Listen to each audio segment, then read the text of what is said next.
¿A qué se debe esta suspensión?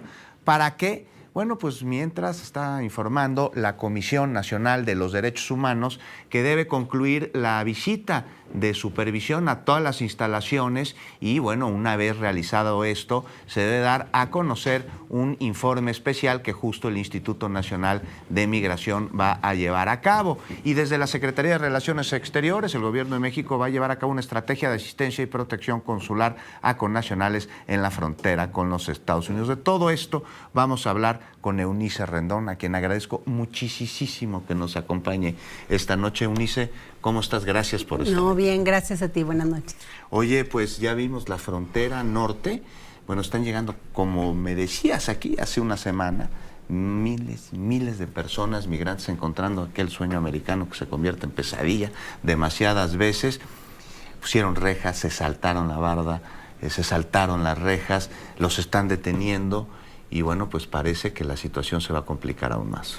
Pues sí, se antoja bastante complicado. Lo peor es que la gente sigue en contingentes que van a llegar también en las próximas horas y días a esa frontera norte, que los traficantes los engañan y los engañan muy bien. El día de ayer, no sabes, estuve platicando un buen tiempo con un migrante que me decía que ya le tenían su visa de asilo, que lo iban a pasar de inmediato. Y le decía, ¿pero qué asilo de qué? No, asilo político, pero pues tú no tienes, no cumples los requisitos de ese asilo. Entonces, bueno, lo peor es que la gente, creo que en su desesperación, pues se quiere creer también que va a poder entrar de forma rápida, y por eso hay estos grandes contingentes. Los traficantes engañan muy bien, están llegando, pero como bien dices, creo que aquí también hay que poner sobre la mesa las medidas que están sucediendo. Es decir, Estados Unidos, con además un tema político en el que está utilizando la migración, pues justamente ha puesto sobre la mesa diferentes decisiones. Estamos percibiendo un movimiento telúrico aquí en Grupo Fórmula. Bueno, la recomendación, por supuesto, es que usted guarde la calma, encuentre cuál es la ruta que en el lugar en el que está, en su domicilio, en su oficina, se ha establecido como ruta de evacuación. Vaya al punto de reunión e infórmese solo a través de cuentas verificadas del gobierno de la Ciudad de México, del gobierno federal. En Grupo Fórmula aplicamos el protocolo correspondiente. Guarde la calma y nosotros regresamos con más información. Bueno, estamos de regreso aquí en Grupo Fórmula. Parece que el movimiento ya se detuvo. Eunice Rendón, todo en calma aquí. Así es, comenzó a moverse. Inmediatamente le daremos a conocer pues la información que desde Jefatura de Gobierno de la Ciudad de México y Protección Civil pues ofrezca a la ciudadanía. Mientras tanto, Eunice, pues fue un movimiento pequeño, apenas si se percibió. Yo no lo sentí, la verdad. Me avisaron por el chícharo, no sé tú. No, yo no lo sentí. Se movieron un poquito las lámparas, pero todo en tranquilidad.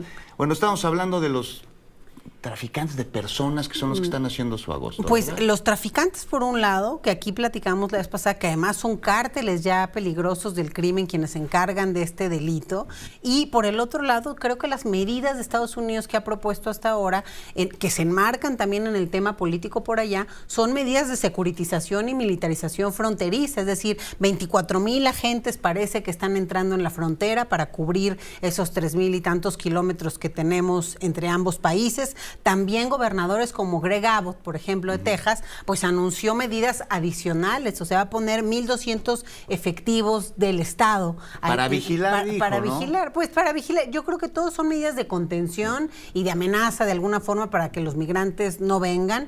También está el tema de castigos más fuertes, es decir, aquel que de forma indocumentada intente ingresar, pues se le va a aplicar el título 8, ¿no? Ya no basta el 42, que es el de medidas sanitarias, pero se le va a aplicar el título 8, que puede ser una deportación expedita, rápida, y si vuelve a intentar ingresar, incluso un proceso penal en donde pudiera pasar hasta 1 año en la cárcel antes de ser deportada esa persona, o probablemente más. Entonces, hay esos castigos. Está también el tema de las visas humanitarias, que ellos mencionan que se amplían, pero lo hablamos creo que en este espacio. Esas visas humanitarias, el problema es que mucha de la gente que viene en estos contingentes no cumple con los requisitos de esas visas. Entonces, pues para ellos es lo mismo, es ser uno de los requisitos es haber entrado de forma documentada a México. Y pues la mayoría de ellos no lo hicieron de esta forma y ahí salen de esas visas. Entonces, y otra cosa que preocupa, que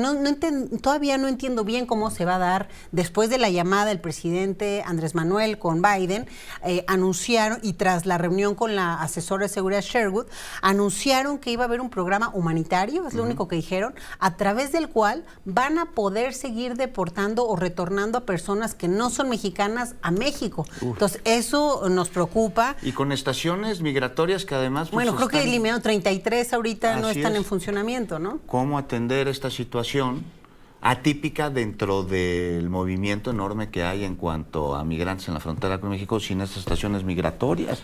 Pues mira, ojalá que en esta llamada, no sabemos bien los detalles, pero ojalá y que pues se haya hablado también del tema de las vías legales y sobre todo de qué recursos va a poner Estados Unidos en esta franja fronteriza del norte de México para que la sociedad civil, los religiosos y los gobiernos locales que están finalmente atendiendo este fenómeno puedan hacerlo de una mejor forma y realmente sea ordenado, seguro y humano, porque hoy pues está lejos de pasar por ahí el ¿Ves tema, que esto ¿no? sea posible, Eunice? ¿Ves voluntad, pero además capacidad operativa para lograrlo? Pues yo creo que se podría si hubiera la voluntad, o sea, al final la capacidad la tienen las organizaciones. Creo que sí habría que meter un poco más de infraestructura, los albergues están pues ahora sí que muy saturados. Entonces, pues vamos a ver qué pasa, pero sí, pues esperemos que haya esa apertura también de Estados Unidos, pero sobre todo que haya la petición de México. Es lo que yo todavía no tengo claro, si México ha pedido esto o no, ¿no? También tuvimos la oportunidad de reunirnos con el canciller hace algunos días, un grupo de científicos de varias materias, y bueno, al menos se muestra abierto en escuchar algunas propuestas. Esperemos que en este tema también, y que ojalá y que recursos de acuerdo bicentenario, como ya lo decíamos aquí, se pongan en esa frontera, porque de otra forma lo veo bastante difícil, no solo para los migrantes, sino para las ciudades que los reciben, que hay que recordar, son ciudades además de alta incidencia delictiva, entonces es peligroso también para estas personas. Y algo que sí es seguro es, entre más policías, más seguridad y más difícil sea cruzar, los que más ganan son los delincuentes. Claro. Eso es lo que tenemos que entender. Entonces, mejor ampliemos la vía, conectemos mejor la oferta con la demanda, hagamos un modelo productivo, porque es gente que está en edad laboral, que eso es lo que quiere. ¿Por qué no? Yo siempre digo, ¿no? Sería mejor que ese dinero que le pagan al traficante se invirtiera en su capacitación y papeleo en el país de destino, y hasta ganarían los países de destino todos esos recursos y dólares que se calculan del tráfico de personas, ¿no? Y pues estaremos muy en modelos pendientes, más humanos. Eunice, sin duda alguna, en los próximos días, en las próximas horas. Mientras, muchas gracias por estar con nosotros y a usted por continuar aquí en Fórmula. Nos vamos a una pausa y volvemos. Muchas gracias.